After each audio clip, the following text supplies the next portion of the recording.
And we're recording. All right. And we're live. This is HYPNOPOD number 3, episode 3. Ching, ching, ching. Today we have our good friend Andrew Baxter. What up, y'all? You might know him from Writing Justice and many other deep films. Cuts. And we're going to discuss some of his other accomplishments in the Hollywood film industry. Welcome, Andrew. Thanks for having me. I'm excited to be on such a prestigious podcast, episode 3. Wow, we're really cementing the vibe of this first season here. Yeah. And hopefully they're still tuning in. And after I don't know bigger if actors. and I don't know if your people apprised you of the situation. Our podcast isn't like all the other podcasts you've been on. We don't know what we're doing here. Okay, It's different. It's different. It's a different one. You never know what you're going to get. We don't have an agenda. We don't take notes. We do not prepare at all. And if you're ready for that, we can start just yapping about things. Why yap? Quite a bit.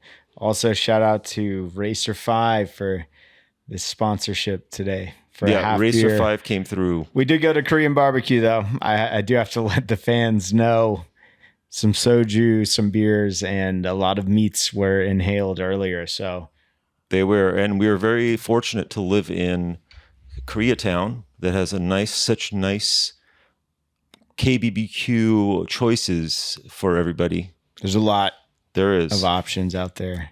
And they're so honestly, I mean, they're not cheap. You can't do it. Not anymore. Yeah. 2020, you would go out and I mean, at the nicest of the nice spots with like beer and the full KBs, all you can eat, like 35, maybe 40 with tip. And now the lunches are like $42. It's the special is 40 with taxes. Then if you're going to have a beer, it's $20 now. Yeah. I miss the old days, but I understand it's like you got to charge what you have to charge now. Yeah, exactly. You used to get away with sometimes you get away with maybe $9-10.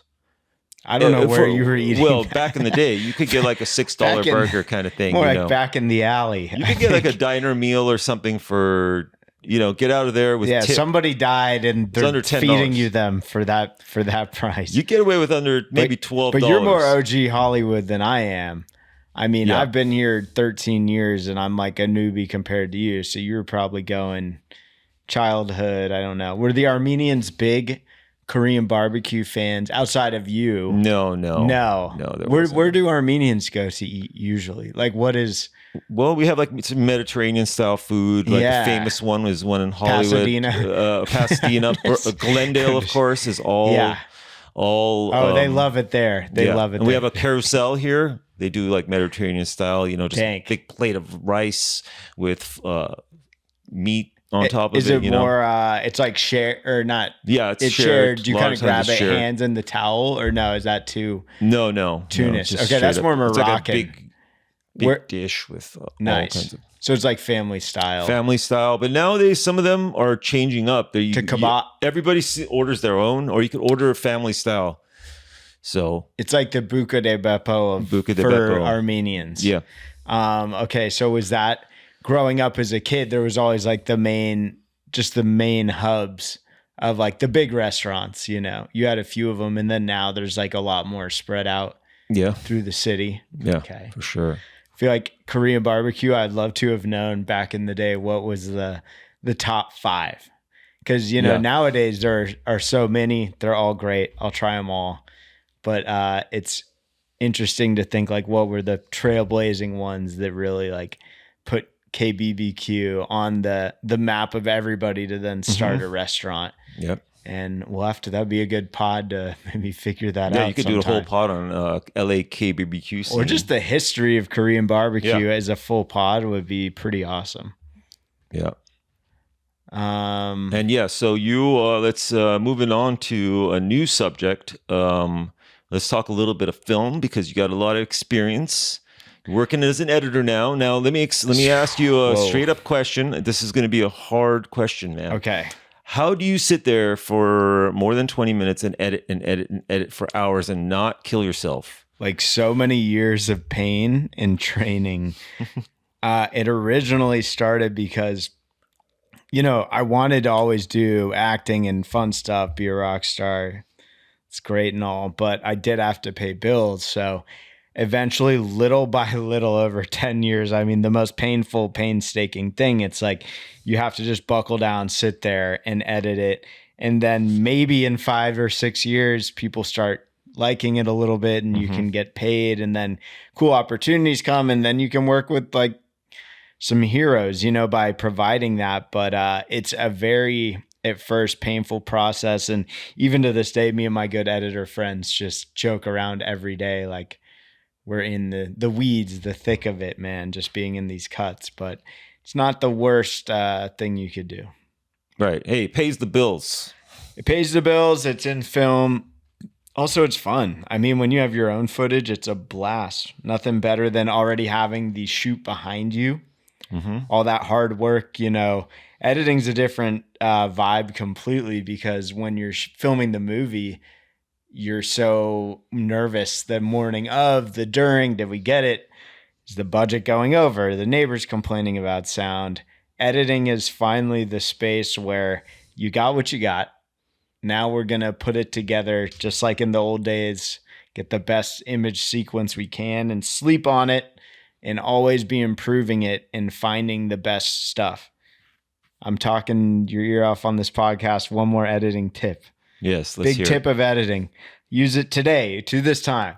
This might be bad. They might go, this guy doesn't know what he's doing then. But the best cuts, the final cuts, I'm making them down to the wire, because the editing is like a painting, or it's like building a house or a structure. It's like some of those last calls of like the 1 or 2 frames, or that how you're pacing it, you could just change like that. But the real hard thing's building the scene, having seen everything, and then kind of looking at it subconsciously, like, are we hitting the beats of maybe like what this character needs to feel?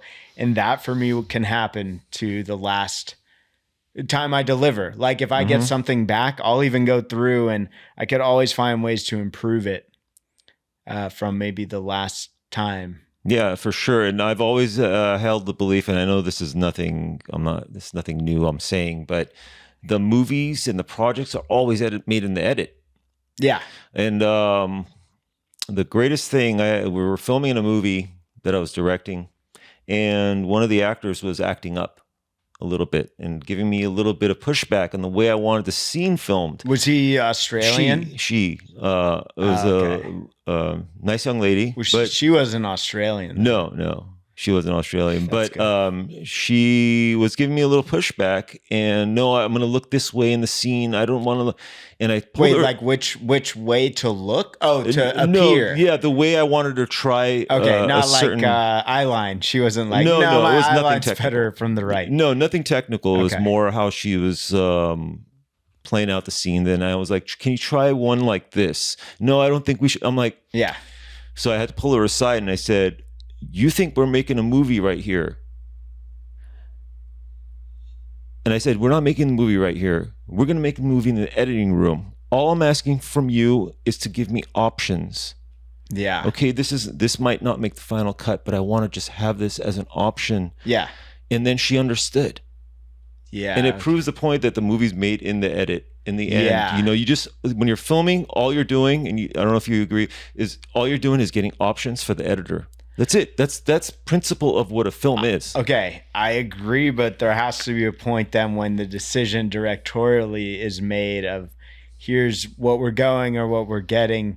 And then but if it's a big scene and you're like, we might end it this way or whatever, but then also you have to have that direction. So the crew, like, you should always take it past the limit, but that limit would always have the integrity of like the story.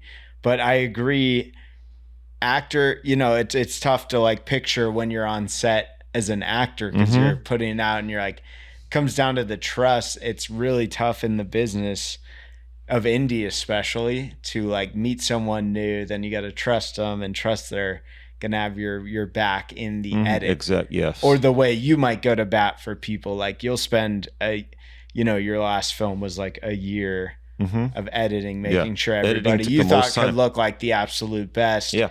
Nothing phony. Just side thing popped in my head. A running note that I constantly remind myself as an editor is like sometimes you get in. I edit so many things. The habit of just putting what is written and filmed in the cut. Maybe that performance isn't strong. Maybe it feels a little corny, but because they wrote it and you're on a production, you might like owe it to them to have in the cut. But then I think like something that really does serve me is it's like, if this was you, would you put this line out?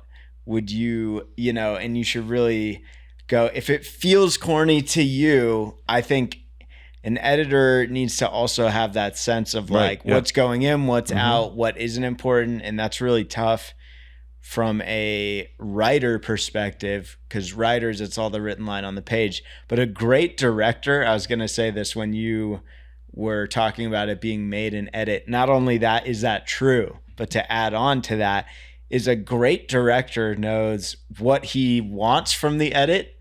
And he knows how to see, like, basically the editor is almost like a DJ producer and a singer or something, where it's like you're throwing a vibe together and they go, oh, yeah, okay, interesting, but let's try this. They don't know what it is yet either. But a great director knows how he wants the edit to feel and be. And so it is up to an editor, but that director really is everything at the end of the day in terms of like big concept project. Yeah. And you worked on as a cinematographer in one of my feature films. True. And that's a story too, because I wasn't hired as that. Yeah, I hired someone else. I was very hurt. No, I was busy too. Yeah, you were busy, but it didn't work out with he was a good guy, and but it didn't work out style wise with us after the first day. And I said, "Hey, I got to call Andrew. Andrew's you gotta save me, bro." I stepped in for a couple of days, and then had so much fun. It was like, yeah, of course we got to do this. I think there's a huge thing to be said though, and I can respect it, where it's like working with your friends who you have rapport with is a lot different for these things, because like, let's say somebody fresh out of film school or whatever, it's like you don't want to jump in the ring and not feel prepared.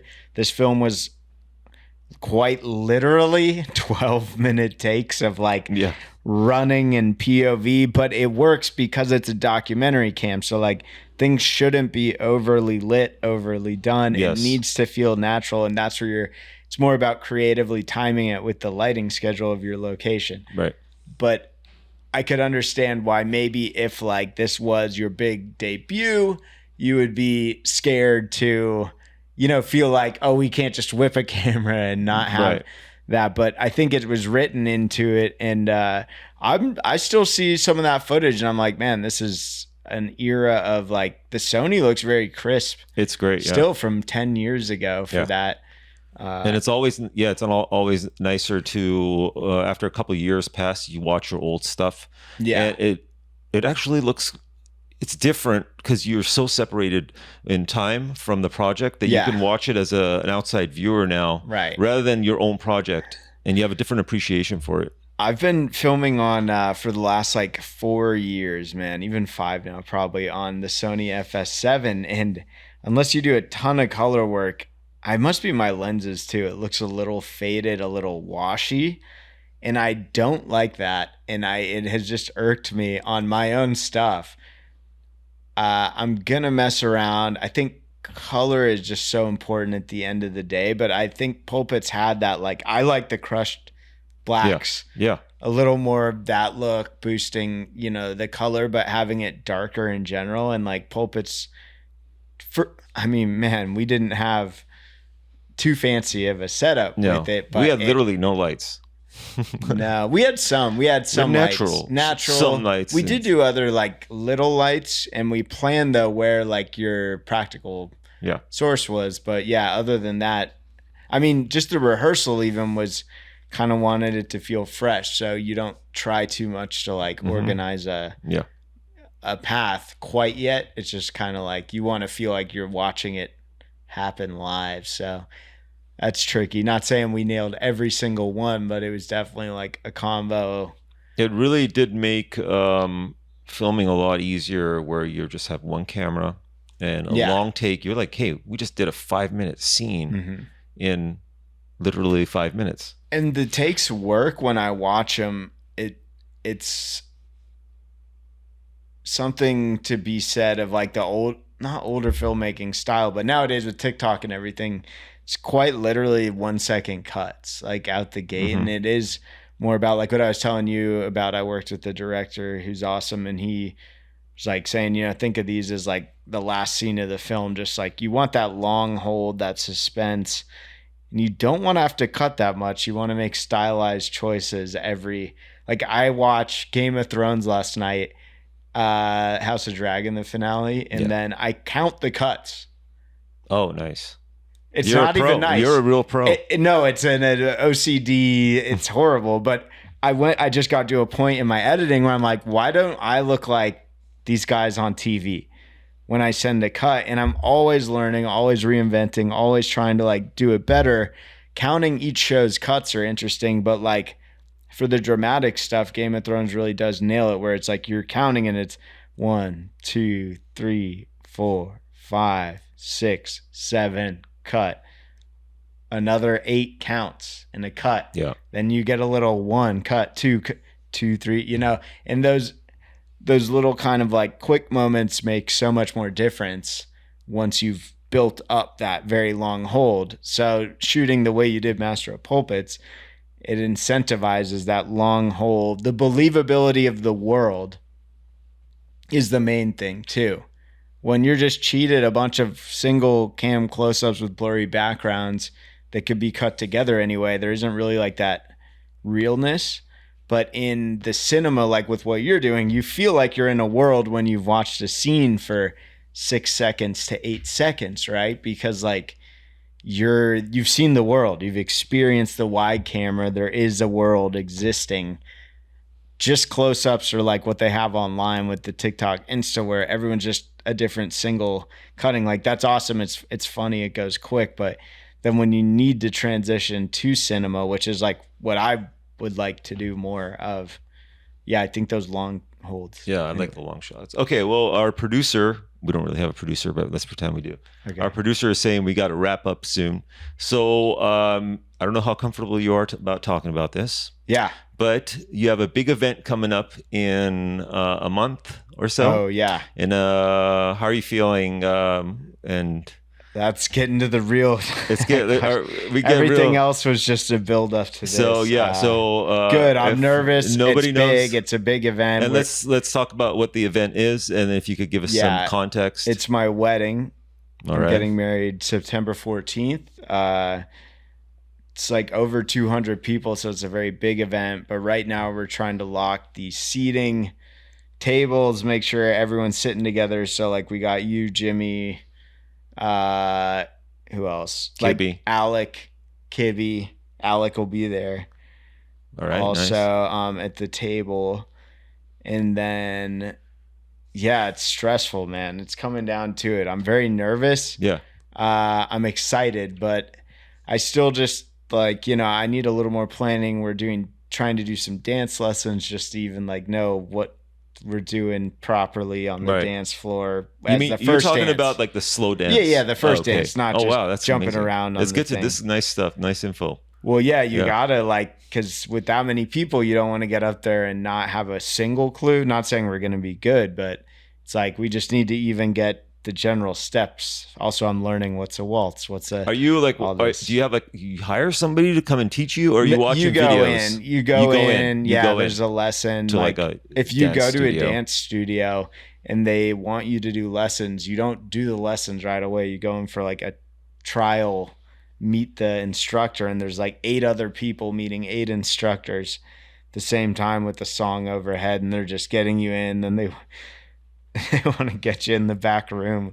Like some other clubs out there, they just want to get you in the back room and sign the papers and pay whatever. But so I'm doing that, the table stuff, getting helped a lot. I hope I'm not being too passive on it with all my in-laws and all that, because they're doing so much as well.